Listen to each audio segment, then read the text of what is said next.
Ako po si Paulo Daet, ang sublay operator ng LCC Legazpi. Nag-run po yung machine ng 7 days na may total of 29 meters. Printer head clean.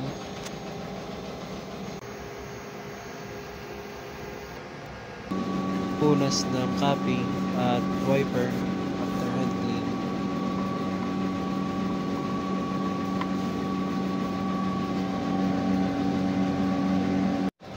Nozzle test.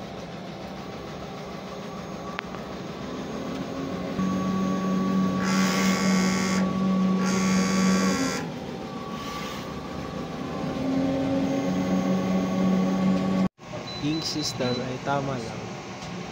Waste tank disposal every Wednesday. And ito naman po yung AVR. Ito naman po yung inks namin. Sa left side po yung used and sa right side po yung unused. Tapos dito po sa kabila is yung sublay paper po. Ito naman po yung ink monitoring ng cyan, magenta, yellow, black, and yung sublay paper. Ito naman po yung sublay daily output monitoring po. And yung printer daily checklist.